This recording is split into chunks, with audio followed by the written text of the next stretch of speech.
भारतीय बाजार इन दिनों बड़े बदलाव के दौर से गुजर रहे हैं। एक और एफआईआईज की लगातार बिकवाली है, वहीं डीआईआईज और रिटेल निवेशक लगातार खरीदारी कर रहे हैं। सरकार ने कंजम्पशन को बढ़ावा देने के लिए पहले इनकम टैक्स कट और उसके बाद अब जीएसटी में कटौती का तोहफा दिया। यही वजह है कि बाजार में पिछले कुछ दिनों से तेजी है और खासतौर से कंजम्पशन स्टॉक्स में अच्छी खासी तेजी है। ऐसे बाजार में निवेशकों को क्या करना चाहिए, किन सेक्टर्स और थीम में ग्रोथ के अच्छे मौके हैं, इन सब पर चर्चा करने के लिए मार्केट गुरु सीरीज में आज हमारे साथ हैं एनाम होल्डिंग के director Manish Chokhani. Manish ji, good morning. सबसे पहले तो हमारे स्टूडियो में आने के लिए आपका बहुत बहुत धन्यवाद। Good morning Anu ji.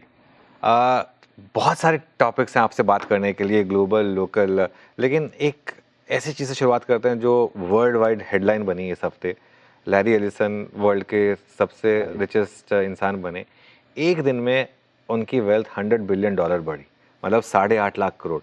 हमारे यहाँ कुछ इंडेक्स कंपनियों के इतने मार्केट कैप जितनी एक दिन में उनकी वेल्थ बनी।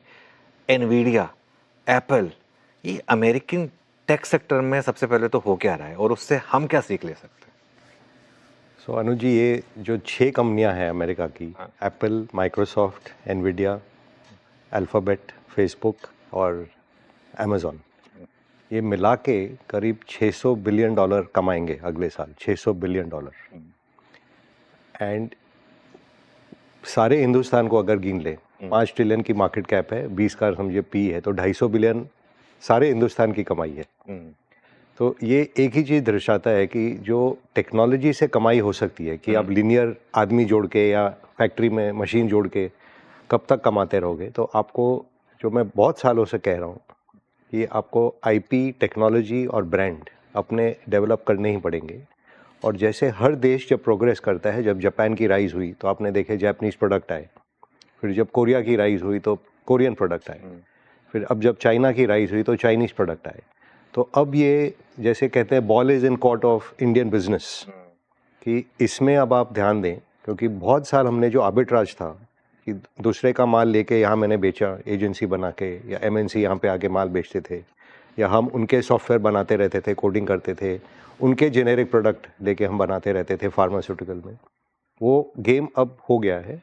तो अब ये डेल्टा चेंज जो होगा हिंदुस्तान में अगले 5 साल में, कि जो यंगस्टर्स हैं जो आज काम कर रहे हैं, ये कंपनियां जो आती जा रही हैं अब मार्केट में भी, आई थिंक ये पूरा उस तरफ मार्केट का दिशा अगले 5 साल में मुझे लगता है उस डायरेक्शन में जाएगा। बिकॉज विदाउट दिस ये लीनियर ग्रोथ पे 9-10% जो इंडेक्स ग्रोथ हो रहा है, उसमें अब कोई बहुत मज़ा नहीं रहा। तो जैसे एक अमेरिकी टेक कंपनियां हैं, नैस्डैक लिस्टेड कंपनियां हैं, उनके और हमारे बीच में काफ़ी गैप हो गया है। हमारी आईटी कंपनियां अब सिर्फ हम ये सोचते रहते हैं कि 1% की डॉलर रेवेन्यू ग्रोथ आएगी या 1.5% की आएगी, डी ग्रोथ तो नहीं आएगी। ये मतलब तो मेरा अगला सवाल ये कि क्या हम थोड़ा सोच सकते हैं उस बारे में? हमारे यहाँ पे कुछ कंपनियां हैं जो इस तरीके की, उस लीग में ना सही भले, लेकिन मिनी लीग में एंट्री करने की सोच सकती तो आएंगे अनुज। जैसे समटाइम्स हम लोग डिस्पॉन्डेंट होते थे। मैं भी जब मार्केट में आया 1990 में, लगता था हम कैसे कैचअप करेंगे, हमारी बैंकिंग सेक्टर उनसे इतनी पीछे है। जैसे उस टाइम जो लार्जेस्ट फंड आते थे अमेरिका से, 100 बिलियन के फंड होते थे, और हम सोचते थे कि एफआई नहीं आएगा तो इंडिया में क्या होगा। आज आप देख रहे हो कि मार्केट में इतना बदलाव आ गया है कि domestic money, domestic funds have become that large, कि अपनी लार्जेस्ट फंड हाउस यहाँ पे 100 बिलियन हो गई। तो ये कोई चीज़ वक्त लगते हैं कि it's a growing phase for our country. और ये जो अनलीश हुआ है इमेजिनेशन यंगस्टर्स का, और सब बाहर से भी पढ़ के आते हैं। मुझे याद है 10 साल पहले टीपीजी में था तो 100 मिलियन की वैल्यूएशन में हम लोग ने लेंसकार्ट में इन्वेस्ट किया था। आज शायद वो आए मार्केट में 10 साल में 10 बिलियन पे। खैर, क्या काफ़ी मेहनत की है, काफ़ी पैसा भी रेस किया है, दूसरे मार्केटों में भी वो गए हैं। बट ये एग्जाम्पल है कि the old people will not be able to do, क्योंकि वो डीएनए अलग होता है। अगर मैं ज़िंदगी भर ब्रोकर रहा हूँ और कोई आज मुझे आके कहे कि आप एल्गोरिथम ट्रेडिंग करके क्वांट फंड बना लीजिए, वो नहीं हो पाएगा। सो वो नई टीम और नए मैनेजमेंट ही आके करेंगे। विच इज़ वाई जो पुरानी कंपनियां हैं, आपने देखा TCS हो या विप्रो हो या इन्फोसिस, ये लोग जो कमाते हैं वो बांट देते हैं, और उससे आपको जाके अगर कुछ नया काम करना है आप करिए ना, कोई मनाही नहीं है। बिल्कुल। तो इस समय जो यूएस में हो रहा है और जिस तरीके से यूएस की मार्केट में सबसे ज़्यादा पैसा बन रहा है at the end of the day, और बहुत लोग ये सवाल पूछते हैं कि भाई एफआईआईज क्यों नहीं इंडिया में पैसा लगा रहे, जब मदर मार्केट में विदाउट करेंसी रिस्क और विदाउट आपको इतना पैसा बन रहा है तो वो कोई क्यों आएगा? क्या यही एक फैक्टर है कि पैसा पूरा वहीं पे जा रहा है? लाइक बी ऑनेस्ट, मैं सबसे पेट्रियोटिक हम लोग दोनों ही हैं, बट अगर यहाँ पे 9% आपको ईपीएस ग्रोथ दिखाया जा रहा है 20 के मल्टीपल पे, और वहाँ पे 20 के या 25 के मल्टीपल पे 25% अर्निंग ग्रोथ दिखाया जा रहा है, आप कहाँ जाओगे? अमेरिका। यहाँ भी जो सेक्टर में ग्रोथ है, ईएमएस हो या ट्रैवल एंड टूरिज्म हो या जो भी, सब लोग वहाँ पे हैं। सो जहाँ पे ग्रोथ आएगा इन्वेस्टर वहाँ जाएगा, और उसका टर्मिनल वैल्यू दिखना चाहिए कि ये ख़त्म नहीं हो जाए, सडनली एक्सीडेंट होके बंद नहीं हो जाएगा। सो ये खाली लिमिटेड टू यूएस मार्केट नहीं है। आपने देखा होगा पिछले सालों में जो भी स्ट्रेटेजिक इन्वेस्टर थे, हम लोग सोचते थे कि हम जब शेयर लेंगे तो हो सकता है कोई दिन आके कोई बड़ा बायर इसको पूरी कंपनी को टेक ओवर कर ले।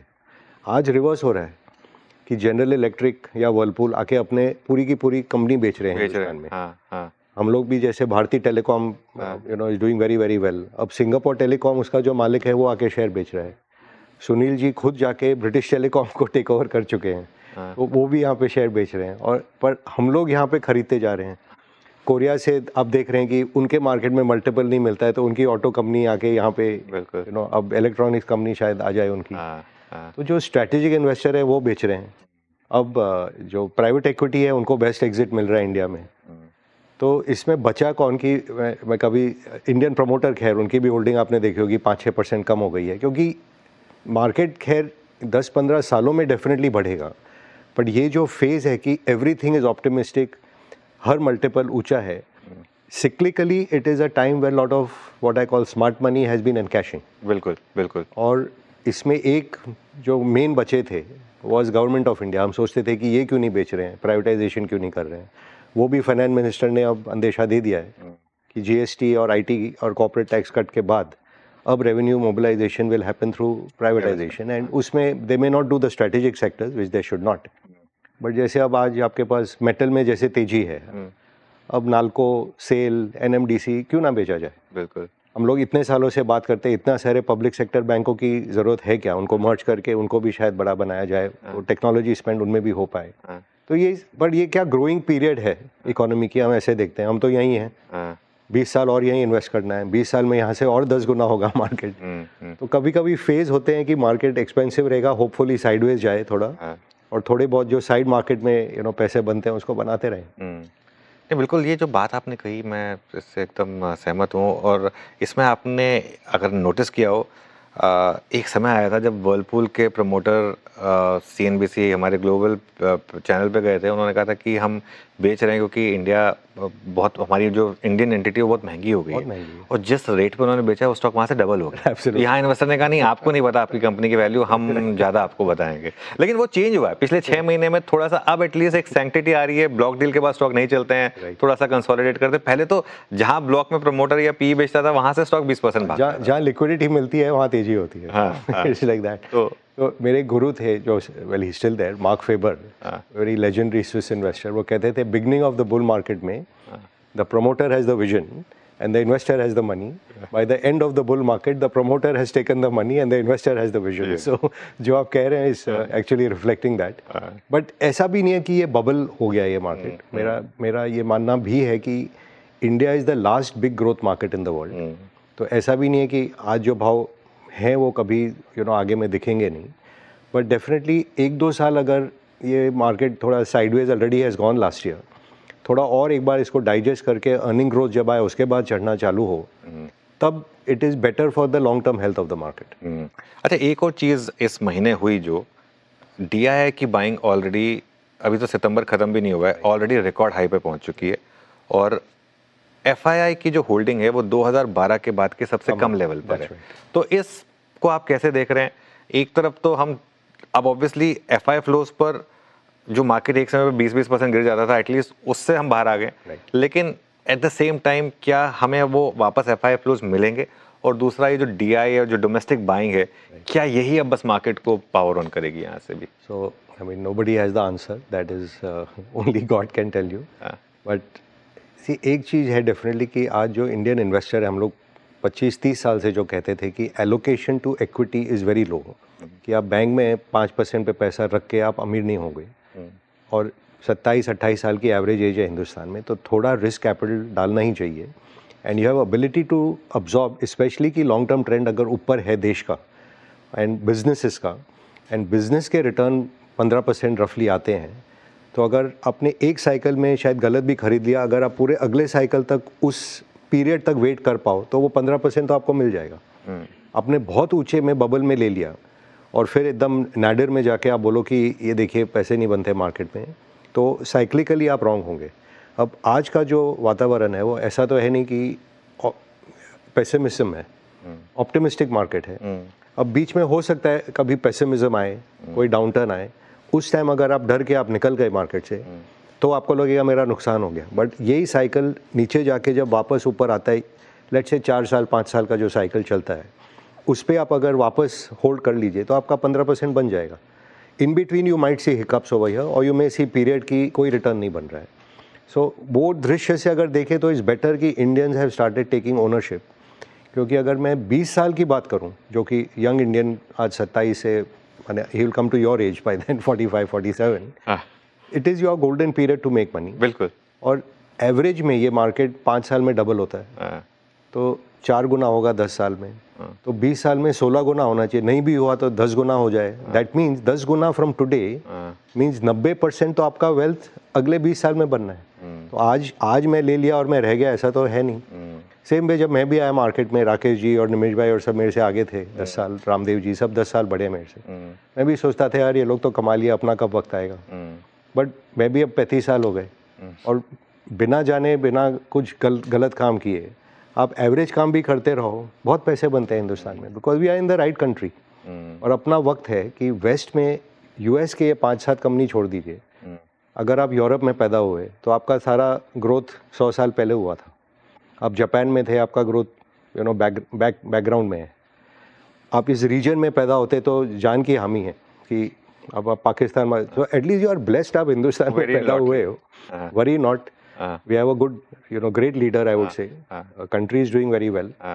तो अगर ये वातावरण चलता रहा, हिंदुस्तान यंग है, एंटरप्रेन्योरियल है, टेक्नोलॉजी ओरिएंटेड है, तो पेशेंस रखने की बात है बस। सो थोड़ा रिटर्न एक्सपेक्टेशन मेलो करें, टाइम होराइजन ज़्यादा लंबा करें, it is a place to be, ये मार्केट में बने रहिए। बिल्कुल, थैंक्स फॉर रिमाइंडिंग कि अब मैं भी 45 साल का हो गया हूँ, तो यंग एज जो एक थी ना, सही बोला आपने। वैसे जापान इस गोल्डन एज में आया था करीब 50-60 साल पहले, चीन 30 साल पहले आया था, और उसके बाद हमने देखा ही था। तो ये होप है कि अगर हम सब कुछ अब कुछ गलत ना करें बेसिकली, बस स्टूपिड काम मत करें। हाँ, कुछ स्टूपिड काम ना करें। वॉरेन बफेट कहते थे 2 ही रूल है इन्वेस्टमेंट में, number 1 don't lose money, number 2 don't forget rule 1। Number 1, हाँ।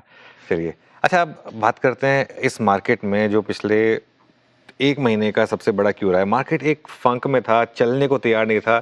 फिर 15 अगस्त को प्रधानमंत्री जी ने अनाउंस किया कि हम जीएसटी रिफॉर्म्स लेकर आएंगे, और वाकई में वो जो जीएसटी कट था एकदम क्लीन जीएसटी कट। ऑटो कंपनियों ने प्राइस कट पास किए, 1 महीने में 15% के करीब ऑटो स्टॉक्स में रैली हो गई। क्या भारत में अगले 12 महीने 24 महीने एक मैसिव कंजम्पशन बूम देखते हैं आप, डोमेस्टिक कंजम्पशन? सी होप क्या है, government if you see supply side पे जो ये लोग की पॉलिसी रही है consistently, actually corporate tax cut तो पहले ही आ गया था, फिर इस बजट में इनकम टैक्स कट भी आपको मिल गया, हाँ। अब जीएसटी कट भी मिल गया। तो गवर्नमेंट ने बॉल पूरा आपको, व्यापारी वर्ग को दे दिया है कि आप करो ना, हम आपके साथ हैं, आप काम करो ना। अब consumption is a very short term way to think. कि हम लोग सोचते थे केपेक्स बूम क्यों नहीं आ रहा है इंडिया में। केपेक्स बूम आएगा जब डिमांड बढ़ेगा। अब वो डिमांड अगर नहीं बढ़ रहा है, उसको मैं कैसे बूस्ट दूँ? तो पहले गवर्नमेंट ने किक स्टार्ट किया था कि वो स्पेंड कर रहे थे इंफ्रास्ट्रक्चर और सब में, और वो सेक्टर रेलवे हो या डिफेंस हो या इंफ्रास्ट्रक्चर हो, उसमें तेज़ी दिखी गई। अब हर साल तो वो उसको बढ़ा नहीं सकते, 10% ग्रोथ होगा उसमें। तो आप नया इंजन कहाँ से लाएंगे? एक्सपोर्ट में आप देख रहे हैं दुनिया में क्या वातावरण है। तो अगर एक्सपोर्ट में आपको थोड़ी तकलीफ है, इन्वेस्टमेंट साइकिल में आपको तकलीफ है, तो एक इंजन आपको खोलना ही पड़ेगा जिससे ये इकोनॉमिक साइकिल वापस चालू होगी। तो अगर कंजम्पशन थोड़ा इंक्रीज होता है, and in this hopefully we will see automobile stocks हो कि घर के जो आप होम इम्प्रूवमेंट के प्रोडक्ट लेते हैं, कंज्यूमर इलेक्ट्रॉनिक्स हो या टाइल हो या पेंट हो या जो भी हो, वो जब कंजम्पशन बढ़ेगा तो उसको देख के लोग बोलेंगे अब हमको फैक्ट्री लगानी पड़ेगी. That hopefully will kick start investment cycle also. और ये फिर वर्चुअस साइकिल बन के जब इकोनॉमीज ऑफ स्केल आते हैं then you become little more competitive कि थोड़ा मैं एक्सपोर्ट भी सोच सकता हूँ. तो ये I think it's a beginning of a economic cycle. Market is clearly anticipating. इसलिए मार्केट ने होप भी लूज नहीं किया कि ये अर्निंग तो सबको पता है 9% आ रही है, तो मार्केट घटा भी क्यों नहीं. तो ये वेट कर रहे हैं कि ये थोड़ा बहुत आ जाए.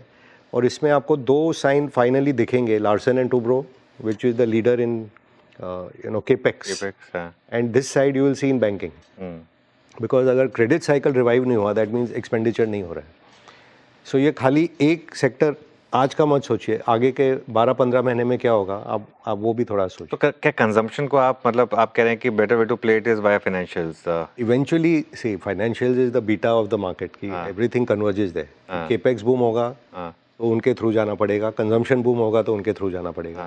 लाइक आज जैसे बजाज फाइनेंस है वो 20 के मल्टीपल पे स्टॉक है. It's a consumer lending business largely. बिल्कुल. In the context of this market, it's not an expensive stock, and I'm not recommending. I'm giving as an example. बिल्कुल. हाँ. आपके जो PSU बैंक हैं, SBI 10 के multiple पे है, बाकी तो सब 5 पे हैं. फाइनेंस मिनिस्टर हो सकता है दो चार में बोले मैं मर्ज कर दूं. उसमें भी अच्छा दे. Books have all increased and cleaned over the last few years. बिल्कुल. तो ऐसा नहीं है कि पूरा मार्केट एक्सपेंसिव है. I am just giving you illustrative कि I also gave certain figures कि अगले साल 2027 में आई थिंक मार्केट एक बार उठेगा जब वो देखेगा कि रिलायंस का प्रॉफिट होपफुली SBI पार कर जाए. फर्स्ट टाइम देखने मिलेगा कि at some scale someone is able to touch Reliance. Reliance will also be cutting and splitting out Jio and other things. But more interesting, TCS का प्रॉफिट को ICICI क्रॉस कर जाएगा. इन्फोसिस के प्रॉफिट को एक्सिस बैंक क्रॉस कर जाएगा. ये सब होगा आपके साथ? ये अगले साल, माने जो भी एनालिस्ट के फॉरकास्ट है, मेरे फॉरकास्ट नहीं है. तो बिकॉज जो ट्रेंड लाइन है ये लोग 10-12% ग्रो कर रहे हैं और वो सेक्टर से 5% चल रहा है. And they have come neck to neck and now it has time to cross over. तो and again absolute size of money doesn't mean anything unless you can keep compounding. But ये जो character of market change हो रहा है वो under the surface ये चालू है. बिल्कुल. मैं आपने मुझे एक इंटरेस्टिंग शीट भेजी थी जो पैट ग्रोथ की. उसमें मुझे दो जो नाम सबसे ज़्यादा स्ट्राइकिंग लगे, टिस्को यानी टाटा स्टील और JSW स्टील. आई थिंक वो that is between 25 and 27. Steel में both will have spectacular jump in the coming year, compared to where they were. That is mathematical, nothing. मैं इस पे इसलिए भी आना चाहता था क्योंकि अभी जो ट्रम्प टैरिफ का पूरा टेंट्रम रहा, सब कुछ रहा, मेटल्स में हमने डॉलर जैसे अपने आप थोड़ा सा धीरे धीरे नीचे आ रहा है. इस बीच में क्या मेटल्स एक अच्छी पॉकेट हो सकती है market? Metal anyway is a good theme. Hard assets I would broaden it out. Because ये डॉलर डिबेसमेंट चल रहा है, वो लोग नोट छापते जा रहे हैं. अगर आप सोचिए उनका मार्केट ऑल टाइम हाई पे है, इन्फ्लेशन ऑल टाइम हाई पे है और फेड बात कर रहा है कि मैं इंटरेस्ट रेट काटूंगा. वो कुछ अजीब व गरीब इकोनॉमिक्स चल रही है वेस्ट में और वी आर द सफरर्स क्योंकि हम रिजर्व करेंसी समझ के हम होल्ड कर रहे हैं. इसलिए जो दुनिया है वो एकदम डॉलर को छोड़ के it has been buying gold like nobody's business. बिल्कुल. तो पिछले 4-5 सालों में आपने जो सोने में तेजी देखी है, अब चांदी में भी तेजी हो गई है. प्लस ये AI बूम से जो AI विल नीड पावर, तो पावर में पूरा न्यूक्लियर रेनेसांस चालू हो गया है. तो यूरेनियम में एकदम तेजी हो गई है. बस China is on the face कि मेरे जो फैक्ट्री इतने सारे लगा दिए थे, 1 बिलियन टन में स्टील बनाता हूँ, छोटे मोटों को बंद करो, कंसोलिडेट करो. तो एक साइड आपका डिमांड बढ़ रहा है, डॉलर का वैल्यू घट रहा है, you need alternative to hold, and तीसरे side some capacity is being taken out. तो ये सबको अगर आप जोड़ के हिसाब लगाएं, ये लगता है कि हार्ड एसेट्स में एक तेजी लंबी होने वाली है. Also plays in the theme कि अगर जैसे इंडिया में भी हमने कहा कंजम्पशन ये साल किक स्टार्ट हुआ, बट वो कंजम्पशन के लिए आपको अगले साल फैक्ट्रियाँ या इंफ्रास्ट्रक्चर या कुछ भी लगाना होगा. तो थोड़ा आप होराइजन अपना लंबा करके सोचें कि where is this ball going towards, कि ये अल्टीमेटली किक स्टार्ट अगर होनी है इकोनॉमी को और अल्टीमेटली अर्निंग ग्रोथ आनी है, तो ये जो डेल्टा अर्निंग का आता है it comes from that sector. FMCG में आप और तो मंजन नहीं खरीदोगे और साबुन नहीं खरीदोगे. हो सकता है आप ट्रैवल करने और निकलोगे, ट्रैवल करने निकलोगे तो प्लेन और चाहिए, होटल और चाहिए, रेस्टोरेंट और चाहिए. तो डिस्क्रिशनरी कंजम्पशन और उसके लिए फिर केपेक्स चाहिए. तो ये पूरा इकोनॉमिक साइकिल रिवाइव करने की कोशिश जो सरकार की है, फैंटास्टिक. बिल्कुल. तो एक मनीष जी, फिर जो हमारे ये व्यूअर्स शो देख रहे हैं उनको आपकी क्या हिदायत होगी कि थोड़ा सा अपना पोर्टफोलियो में थोड़ा सा ग्लोबल तड़का भी जोड़ें? एलआरएस तब काफ़ी आपको मौके देता है। 100%। सो एक और ये बात है कि हम बहुत गर्व से कहते हैं कि 3 साल में हम थर्ड लार्जेस्ट इकोनॉमी हो जाएंगे दुनिया की। हाँ। अगर हम थर्ड लार्जेस्ट इकोनॉमी है दुनिया की और हम कुएं के मेंढक ही बने रहेंगे, अंदर ही देखते रहेंगे कि क्या चल रहा है, क्या आपको पता है जैसे मारुति की मार्केट कैप उसके मालिक से दुगनी हो गई है। हाँ। माने सुजुकी वहाँ पे ज़ीरो है। सेम वे जो यहाँ पे एक्सो नोबेल ने क्यों बेचा, हाँ। यहाँ की market cap became almost half of that company global. हाँ। यहाँ पे एशियन पेंट की मार्केट कैप पीपीजी इंडस्ट्री जो अमेरिका का पेंट लीडर है उससे ज़्यादा है। हाँ।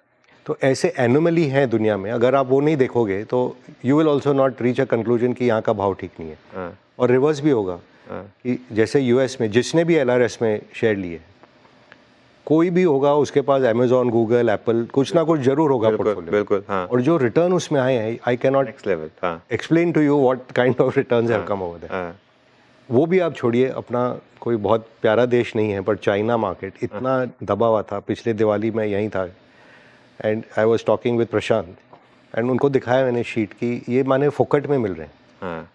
हो सकता है आपके दुश्मन हो, बट जैसे आज यूएस के साथ स्पैट हो गया था, हाँ। अब long term large countries can not have bad relations. हाँ। आपको सुधारना ही होगा अपना रिलेशन। हाँ। हाँ।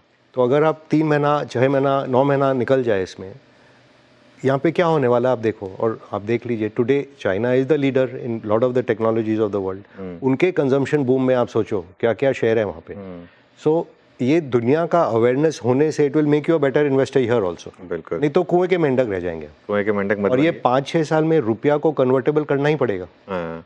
अगर आप सोचिए यहाँ के इन्वेस्टर बाहर इन्वेस्ट करते हैं हाँ। तो इंस्टेड ऑफ 100-125 का जो रेमिटेंस आता है अंदर, हो सकता है 100 बिलियन का हम भी कैपिटल गेन लाते बाहर से, because our investing class is brilliant. जो यहाँ के ग्रेट इन्वेस्टर है, ऐसा कोई नॉलेज हमारी कम नहीं है विद द यूएस इन्वेस्टर। उनकी करेंसी मजबूत है तो लगता है अरे 100 बिलियन का पार्टी है।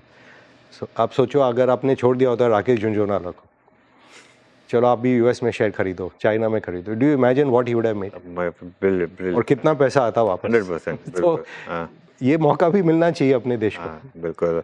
तो देखिए ऑल सडन आपने बिल्कुल सही बोला कि हम सब पेट्रियोटिक हैं, लेकिन रियलिटी ये है कि अगर 1 साल का मूव देखें हम, तो हमारी मार्केट वर्ल्ड की सबसे अंडर परफॉर्मिंग मार्केट है। क्या अगले 1-2 साल में उसको कैचअप करेंगे?